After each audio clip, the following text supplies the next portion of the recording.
Bonjour et bienvenue au canal Joe Blow. C'est maintenant l'heure d'un nouveau vidéo sur la société Watchtower. Je sais que ça fait relativement longtemps que j'ai pas fait de vidéo. Il faut dire que ces jours-ci, au travail, les choses commencent à être très occupées. Comme vous le savez, je suis mécanicien automobile ici au Québec et il y a une loi qui dit que toutes les voitures doivent avoir des pneus d'hiver posés avant le 1er décembre. Alors, les 2 prochains mois ou le prochain mois et demi va être très occupé au travail. Je vais travailler 6 jours par semaine. Alors, les vidéos seront probablement plus espacées. Comme vous le savez, je ne fais pas ces vidéos pour faire de l'argent. J'ai un travail à temps plein. Et si je veux mettre de la bouffe sur la table et un toit sur ma tête, je dois travailler. Donc, les vidéos vont prendre peut-être un siège arrière pendant un certain temps, mais n'ayez crainte, je continue à les faire, je continue à croire qu'ils sont importants et que le message que je lance est important et qu'il doit sortir. Bon, alors, maintenant que ceci est expliqué, passons aux vidéos de cette semaine. Aujourd'hui, je vais vous parler d'une ex-témoin de Jéhovah. Beaucoup d'entre vous vont dire, OK, c'est bien beau, Joe Blow, mais tant mieux si elle n'est plus témoin de Jéhovah, mais quelle importance, dans le fond, pour nous, une autre histoire d'une ex-témoin de Jéhovah parmi tant d'autres. Et c'est un bon signe, d'ailleurs, parmi tant d'autres. Eh bien, cette femme n'est pas n'importe quel ex-témoin de Jéhovah. Il s'agit de la nièce de Stephen Lett. Et oui, vous m'avez bien entendu, elle s'appelle Brandy Schmiedel. Voici d'ailleurs une photo. Comme je dis, elle n'est pas n'importe qui. C'est la nièce de Stephen Lett qui, lui, est un membre du collège central de la société Watchtower dans l'État de New York. Une des têtes dirigeantes de cette société. Alors, c'est pas n'importe qui. Elle a décidé de laisser les témoins de Jéhovah. Ceci n'a pas été une décision qui a été prise à la légère. Une petite parenthèse, d'ailleurs, je suis certain que beaucoup d'entre vous peut-être connaissaient déjà l'histoire de Brandy Schmiedel, mais je vais tout de même la raconter ici, car je crois que plus elle sera diffusée, mieux ce sera, car c'est une histoire tragique, mais en même temps avec un optimisme pour le futur. Alors, Brandy Schmiedel, ça... Attendez un petit peu, je me souviens pas. La femme de Stephen Lett est la sœur du père de Brandy Schmiedel. Alors, c'est comme ça qu'elle est la nièce de Stephen Lett. Pendant toute sa vie, elle a connu Stephen Lett, car elle est née témoin de Jéhovah. Elle a été élevée dans la religion. Et elle allait souvent visiter son oncle au Bethel. Et même lorsqu'elle était enceinte de un de ses enfants, elle allait au Bethel pour visiter Stephen Lett. Un petit café, ça fait toujours du bien. Faites-vous-en pas, c'est seulement du café. Il n'y a rien d'autre. Alors, pourquoi une femme qui était dans le cercle intime d'un membre du collège central déciderait-elle de quitter l'organisation de la société Watchtower? C'est pas une décision qu'elle a prise à la légère, comme je l'ai dit tout à l'heure. Alors, voici donc que Brandy avait un frère, et je dis bien avait, qui était de 8 ans plus jeune qu'elle. Lorsque les événements dont je vais vous parler sont arrivés, elle avait 41 ans, donc son frère avait 33 ans. Alors, ce jeune homme, qui s'appelait aussi Stephen, pas de confusion, j'espère, était homosexuel. Et comme je l'ai expliqué dans une vidéo il y a quelques mois, l'homosexualité n'est pas un choix, c'est quelque chose qui fait partie de nous, de notre génétique. Si on est né homosexuel, eh bien, on reste homosexuel, peu importe ce que la religion dit, peu importe ce que la société dit, peu importe ce que les politiciens disent. On ne peut pas plus changer notre orientation sexuelle qu'on peut changer la couleur de notre peau. Alors, il était homosexuel et bien entendu, il a été exclu 10 ans auparavant, c'est-à-dire aux alentours de 2010, 2009 ou 2010. Excusez ma voix, ces jours-ci, je lutte contre un rhume. Ce n'est pas la COVID. Non, non, non, non, non. C'est juste un rhume bien ordinaire. Mais ma voix est un petit peu rauque. Alors, soyez patient, s'il vous plaît. Merci beaucoup. Il était gay. Il a été exclu. Et bien entendu, il a perdu tous ses amis. Il a perdu toute sa famille du jour au lendemain, incluant sa sœur qui a commencé à l'ostraciser, à couper tout contact avec lui. Et elle était très proche de son frère. Ils étaient seulement 2 enfants et puisqu'il y avait une si grande différence d'âge, elle a aidé ses parents, Brandy Schmidl, a aidé ses parents à élever ce jeune homme, son frère, Steven. Et donc, ils avaient un lien très étroit, ils étaient très proches. Alors, puisque ce jeune homme a tout perdu, il a perdu sa famille, il a perdu tous ses amis, tout ce dont il était habitué, car lui aussi, il était né dans la religion. Il a essayé plusieurs fois de se suicider au cours de ses 10 ans, avant 2020. Et malgré le fait qu'elle était supposée l'ostraciser, Brandy gardait un petit peu le contact avec lui pour s'assurer qu'il était correct. Il l'avait d'ailleurs nommé, elle, comme étant son exécuteur en cas qu'il ne puisse pas prendre de décision pour lui-même, en cas d'accident ou, comme on l'a vu plus tard, de tentative de suicide. Elle a été obligée de prendre des décisions sérieuses pour lui, alors qu'il était incapable de le faire. Lui, il a finalement réussi, je n'aime pas utiliser ce mot, mais il s'est suicidé en janvier 2020. Il a écrit dans sa lettre que la raison principale était le fait d'avoir perdu sa famille, malgré le fait que Brandy, sa sœur, ait repris le contact avec lui pleinement 1 an avant son suicide. Elle avait elle-même commencé à se distancer de l'organisation de la société Watchtower. Et elle avait repris contact avec son frère venait la visiter, etc. Mais il a cité dans sa lettre l'ostracisme et l'homophobie de la société Watchtower comme étant les raisons principales de son suicide. Il n'avait que 33 ans. C'est vraiment une tragédie. Il n'avait aucune honte d'être gay. Il avait pleinement accepté cet aspect de sa personnalité. Mais l'ostracisme dont il a été victime a été trop fort. Et finalement, il s'est quitté la vie. C'était une tragédie. Mais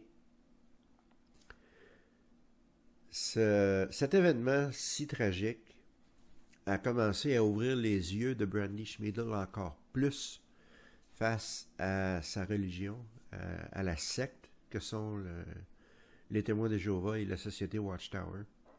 Entre autres, il avait clairement écrit dans son testament qu'il ne voulait aucune cérémonie religieuse, il ne voulait pas de discours d'un ancien à propos de la résurrection ou quoi que ce soit d'autre. Il voulait une cérémonie purement séculaire et Brandy a tout fait pour respecter ses désirs, mais ça a été très difficile. Elle a eu beaucoup de misère Elle a réussi. Ils ont eu la cérémonie séculaire qu'ils voulaient, mais la congrégation voulait absolument faire un discours, puis blablabla. Alors, ceci l'a choquée. Elle ne parvenait pas à comprendre pourquoi il était si difficile de simplement respecter un désir testamentaire d'une personne. Pourquoi il était si dur d'avoir une cérémonie séculaire et non religieuse, en plus qu'il avait été exclu. Alors, quel était le problème? Alors, ceci l'a choqué, l'a distancé un petit peu plus. Et finalement, la goutte qui a fait déborder le vase pour Brandy Schmiedel, excusez-moi, c'est mon rhume, il y a eu l'Assemblée 2020 à l'été, où son oncle Stephen Lett avait une couple de discours, mais un discours en particulier l'a vraiment choqué. C'était des commentaires horrifiants, des commentaires vraiment inqualifiables de la part de Stephen Lett. Je vais vous montrer un extrait de ce discours, la version française, bien entendu, que j'ai téléchargé sur jw.org. Et en écoutant cet extrait, n'oubliez pas que le neveu de Stephen Lett s'était suicidé en janvier 2020. Les discours ont été diffusés à l'été 2020, mais enregistrés en avril 2020. On parle donc de à peine 3 mois après le suicide de son neveu. Alors maintenant, je vous fais écouter cet extrait. Et n'oubliez pas les choses que je viens de vous dire. Beaucoup d'autres ressuscités devront abandonner leur ancien mode de vie. Je pense par exemple à un homosexuel. Alors, cet ancien homosexuel revient à la résurrection, et il pensait vraiment, puisqu'on lui a appris et qu'il y a cru, que Dieu l'acceptait avec ce mode de vie. Mais là, il va apprendre les valeurs morales de Jéhovah. Il va apprendre que Jéhovah n'abaissera jamais ses normes pour nous arranger nous. C'est à nous de nous élever à son niveau. Cet homme va-t-il changer?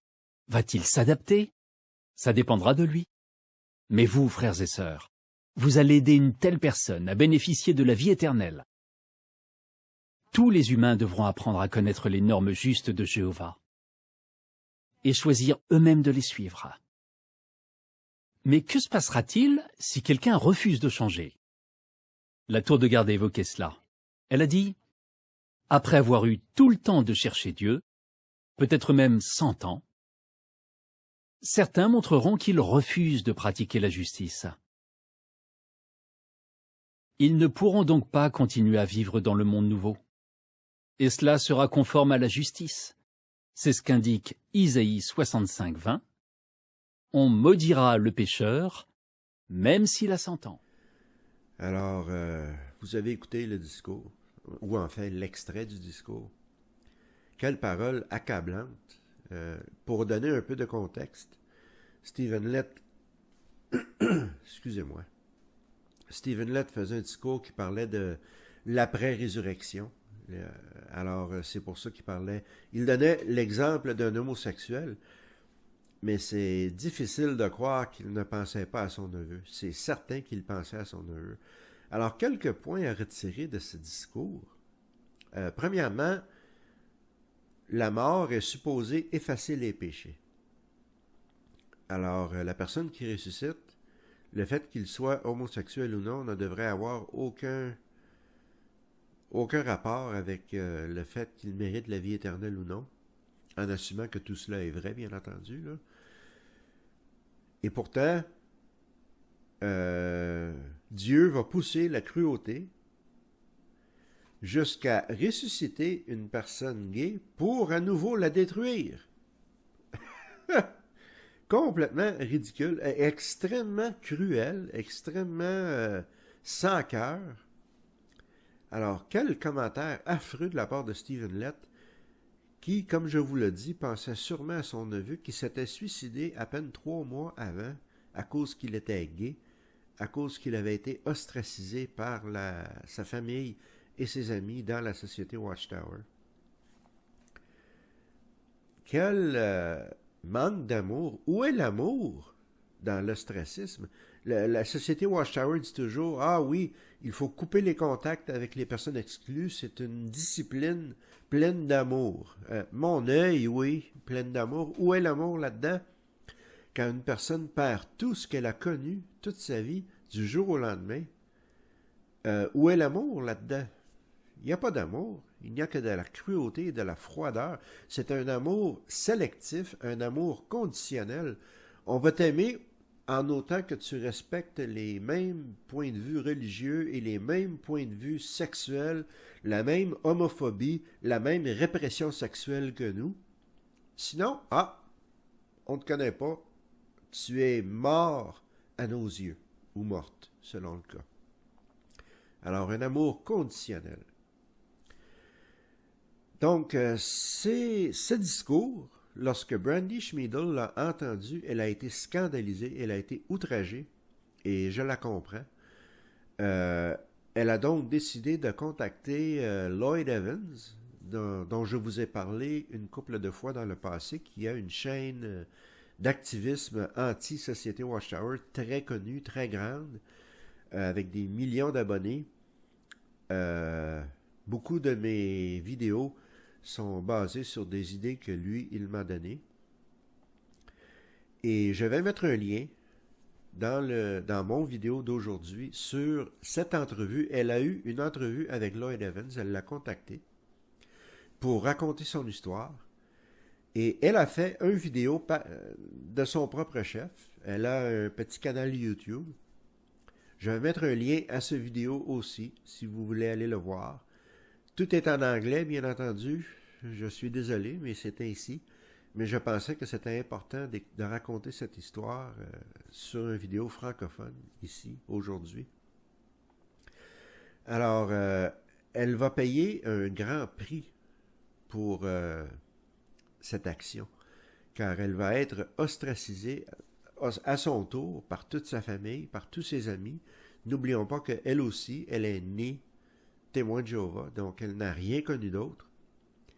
Ces événements sont arrivés il y a maintenant plus d'un an. Alors,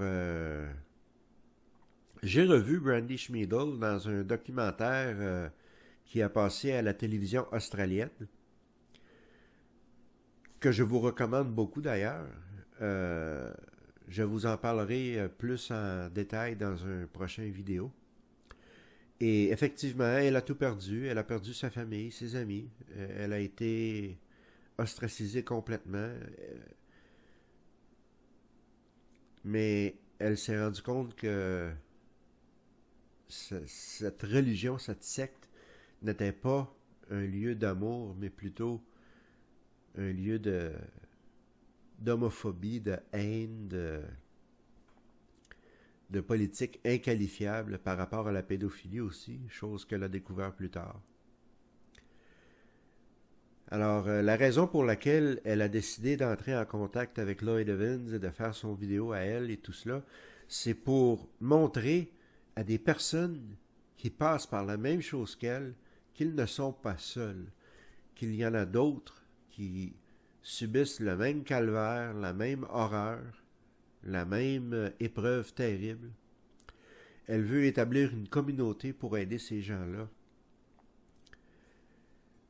Aussi, le fait qu'elle est la nièce d'un membre du Collège central l'a poussée à se distancer de ses propos horribles et des politiques franchement rétrogrades et cruelles du Collège central.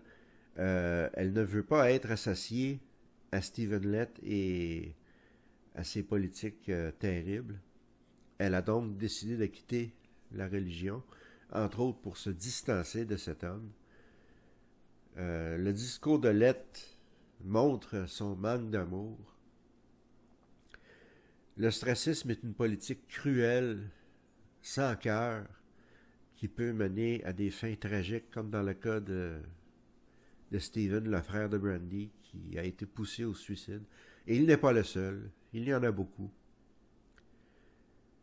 Et il faut exposer cette politique, il faut la mettre à jour pour que plus de gens soient au courant. Alors, ceci met fin à mon discours de cette semaine. Si vous l'avez aimé, donnez-moi un gros like, comme toujours. Abonnez-vous à la chaîne et partagez les vidéos partout, très important. N'oubliez pas de cliquer la petite cloche pour être averti la prochaine fois que je vais télécharger une vidéo. Et comme je vous l'ai dit au début, les vidéos seront peut-être un peu moins fréquentes, mais lorsque le mois de décembre va arriver, je vais recommencer à faire des vidéos, excusez-moi, au moins une fois par semaine. Alors, soyez patients et merci de votre fidélité. Je vous souhaite une bonne semaine. Soyez prudents, attention à vous.